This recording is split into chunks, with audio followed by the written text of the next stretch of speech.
వారికి ఆ భయంతో కూడినటువంటి ఆందోళన ఉంటుంది. అలాంటి వారు మరి సహజంగా నిద్ర సమస్యలు ఉంటాయి. అలాంటి వారు కాల్కేరియా ఫ్లోర్ని వాడుకున్నట్లయితే వారు ఆ భయాల నుంచి బయటపడి మంచి నిద్రను పొందుతారు. ఈ విధంగా మనసు యొక్క స్థితిని గమనించి ఈ లవణాన్ని వాడుకోవటం ద్వారా మనం ఆరోగ్యాన్ని పొందవచ్చు. అదేవిధంగా తల విషయంలోకి వచ్చినట్లయితే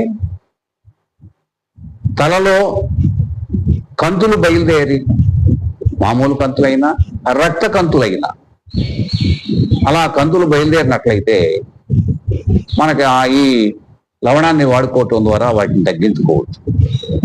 తలలో కురుపులు అవి పక్కులు గట్టిగా ఉన్నట్టయితే, అంతకుముందు కొన్ని సందర్భాల్లో వాటి నుంచి పసుపచ్చ స్రావాలు మరి వస్తున్నట్లయితే, లేకపోతే వేరే రకంగా ఉన్నట్లయితే అనేది వేరే లవణాలు చెప్పుకున్నాం. ఇక్కడ గుర్తుంచుకోవాల్సింది తలలో కురుపులు పుళ్ళు ఉండి అవి గట్టిగా ఉన్నట్లయితే వెంటనే గుర్తించవలసిన లవణం కాల్కేరియా ఫ్లోర్.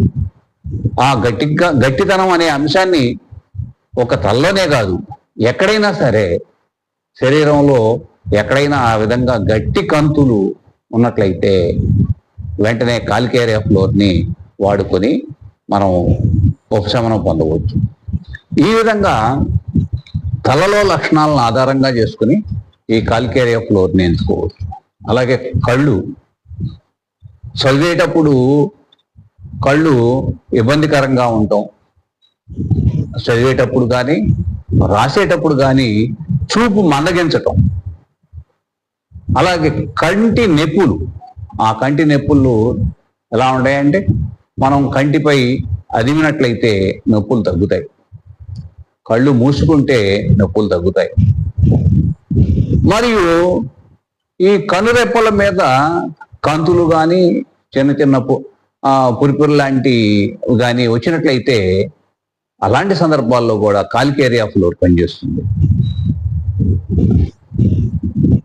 ఆ విధంగా చూసినట్లయితే ముక్కు నుంచి దుర్వాసనతో కూడినటువంటి పసుపచ్చని స్రావాలు మనకి రావటం, ముక్కు దెబ్బలు వేయటం లాంటి స్థితుల్లో కూడా ఈ కాల్కేరియా ఫ్లోర్ పనిచేస్తుంది.